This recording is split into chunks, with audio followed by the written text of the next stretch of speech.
Welcome to the Living the Dream podcast with Curveball. If you believe, you can achieve.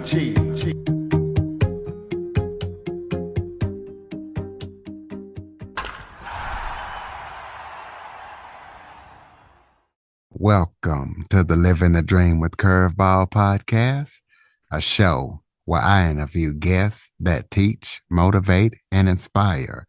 And today we're going to be talking about physical and mental symptoms such as stress and pain, as I am joined by family sports and medicine physician and author, David Schechter. David says he knows through his mind and body workbook how to help people journal to remove stress. And he talks about how stress is connected to symptoms such as pain and persistent symptoms such as chronic pain. So, David, thank you so much for joining me today. Thank you for having me, Curtis. Why don't you start off by telling everybody a little bit about yourself? Well, I'm a medical doctor, and I'm very interested, obviously, in physical illnesses and diseases and things like that, sports medicine. But I have a niche where I work with people with symptoms that have not been easily removed by other practitioners, perhaps not even easily diagnosed. It could be back pain, it could be headaches, it could be other symptoms that persist, and there's not a clear cause, and none of the treatments have worked. And what I do is I sit down and I really listen to people, and I take a very detailed history about their life, about their childhood, about the stress that they're going under at that particular point in time, about their personality type. And through the course of this interview and obviously examining them, reviewing their records or imaging, I often come to the conclusion that a different approach is needed, that we need to focus more on the mental health, the mind-body connection, and the stress management, rather than relying on injections and surgeries and medications and things like that. Well, tell us how you got started in your niche. What got you started in doing? That's a very good like question. I was a medical student. I was about 21 years of age. I had liked to play basketball and run as a recreation. First year med school is pretty stressful, a lot of classes, a lot of memorization. And I was having this knee pain that just wouldn't go away. So I went to the student health. They referred me to an orthopedist who was a big name. I think he took care of the New York Yankees at the time. And despite all these examinations and strengthening my legs and doing the things you're supposed to do for knee pain that didn't have a clear cause, pain persisted. So I walked into the office of a doctor at NYU's Rusk Institute, a rehabilitation medicine doctor who had lectured to us during the anatomy program. And his name was John Sarno. And I told him my story. And he looked at me and he said, 95% of chronic pain is psychosomatic. And it was like getting hit with a lightning bolt. I wasn't really expecting that kind of a diagnosis or an impression. Psychosomatic meaning mind body, or meaning potentially caused by emotions and the brain and stress. And so I went to his seminar that he invited me to, and he laid out this program and this approach to about 40 patients that were in the room, including myself. And it just made a tremendous amount of sense to me, given my own personality, given the stress of med school and other factors that he elucidated. And so I went home that day, sat down on my bed, and I felt like a weight was lifting off of my shoulders. And that weight was the worry about what was wrong with me and would I be able to return to basketball and running and things that I enjoyed. Subsequent to that, my knee pain, and when it went away, I was able to start jogging and then eventually get back into basketball and live a normal life. About a year later, I was able to get a research grant, and I spent the entire summer with Dr. Sarno, calling up patients of his that he had treated with this approach. And I kept hearing the same types of almost miraculous stories over and over again from people for whom he had made this diagnosis that he called TMS, tension myoneural syndrome. And so that data from that study was put in one of his books. And subsequently, I moved out to the West Coast and Los Angeles, finished up my residency program and started to practice eventually. And he started referring me a few people because there weren't that many doctors in the whole country who really knew this approach so well. And since then, I have developed my own program and and done seminars and recorded them and created audio programs and courses and books, and been just treating literally 4,000 patients over the last 27 years using this approach with very impressive results. So that's how it started, and that's how it's proceeded. So tell us what tension myoneural syndrome is. That was going to be my next question. Well, tension myoneural syndrome, or TMS, is a way of looking at chronic pain, often back pain, but it could be other conditions as well, headaches, sometimes stomach aches, neck pain, uh, other types of discomfort.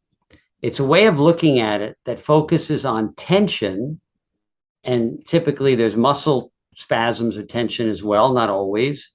So that's where the or myoneural comes from. Syndrome means there can be a lot of different symptoms. Pain is often the most common one, but there can be other symptoms, tingling, numbness, etc. And so it's kind of a different way of looking at things. Instead of, let's say you have a patient who has a small disc bulge at age 45. Well, a lot of patients have a small disc bulge at age 45. It may not have anything to do with their pain at all. It's been shown in studies that people with no symptoms at all at age 45 are very commonly have a disc bulge. So I try to look again more deeply at the psychosocial, at the psychological, and at the social situation the patient's in, stress. And so that's when I can make a diagnosis of TMS.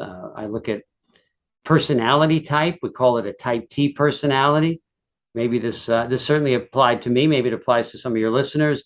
Type T is someone who's very hard on themselves, could be perfectionistic a little bit, people pleaser, sensitive to criticism and how others perceive them, very responsible, and sometimes a goodist, somebody who wants to change things for the better but gets frustrated at how slow change actually occurs. So somebody with many of those personality characteristics puts a lot of pressure on themselves, and that pressure can manifest as physical symptoms as well as mental stress and strain.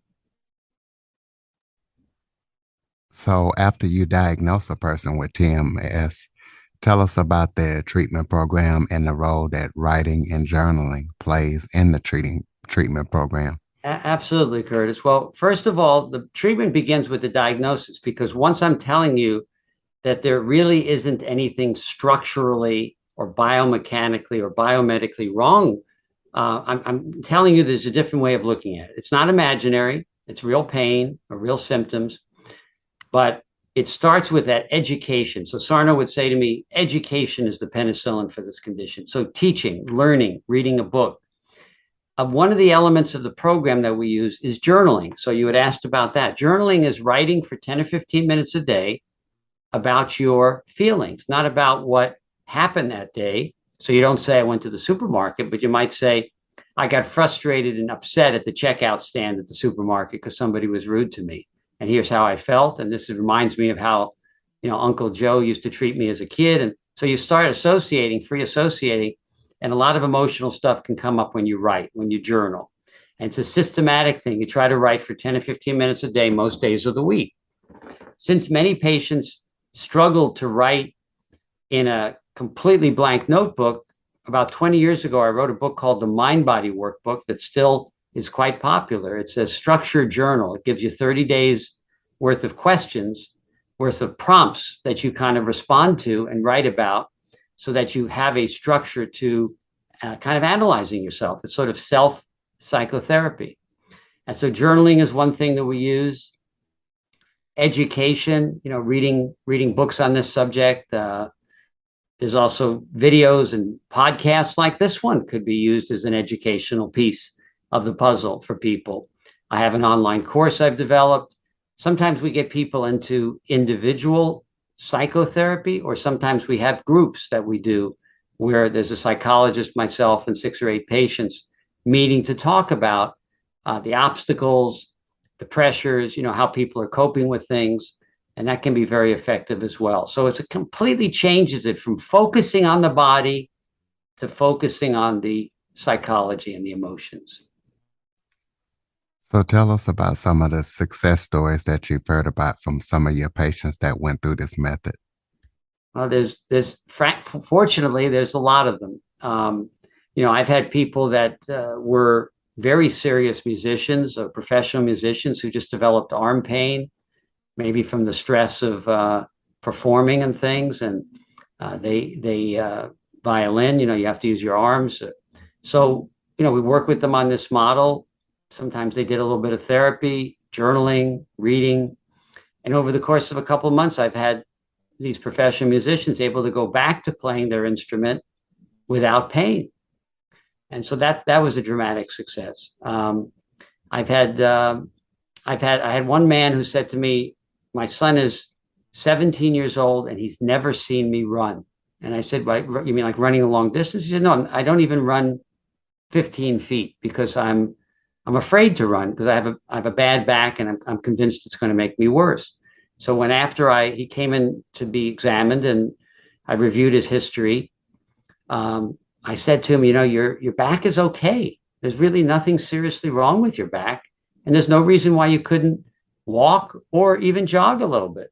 And he came back about a month later and he said to me, "My son and I jogged about a half a mile, three-quarters of a mile together, and it was unbelievably exciting to me because I haven't done it in 20 years."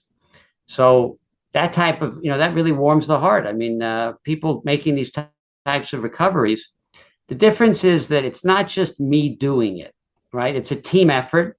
It's about empowering a patient to get better rather than fixing them with a pill or a shot or referring them to surgery. I don't do surgery myself.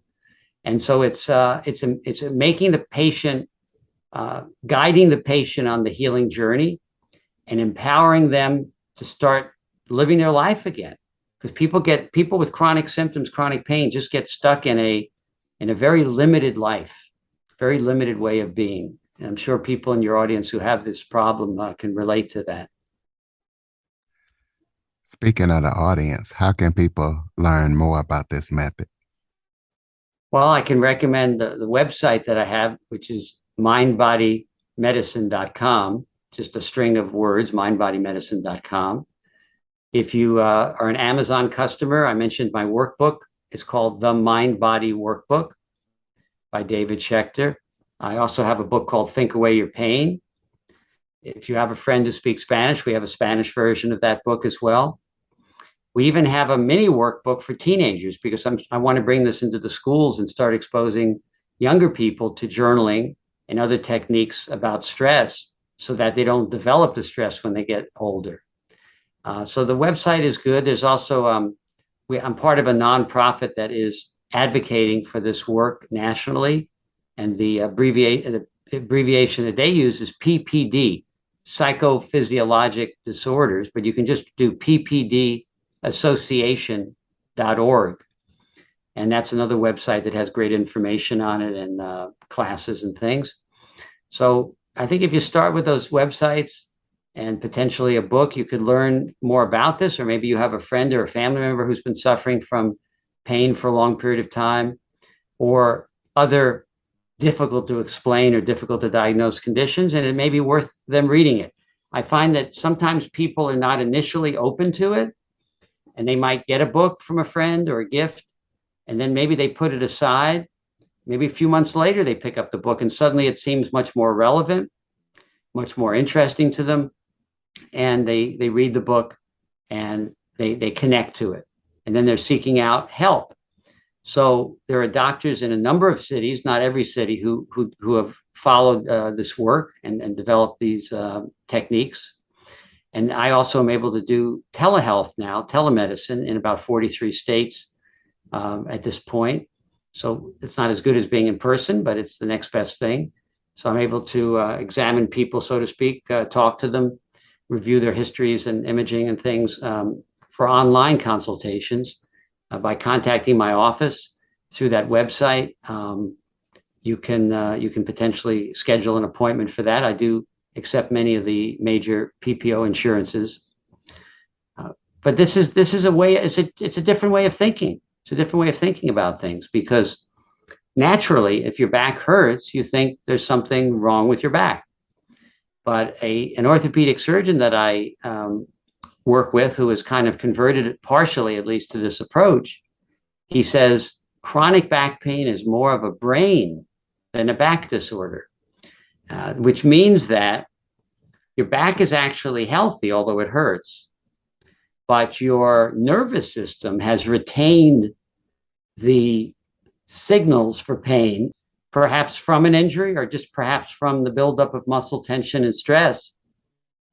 And so it's the nervous system that has to change with journaling and with education and with just changing your attitude and belief system.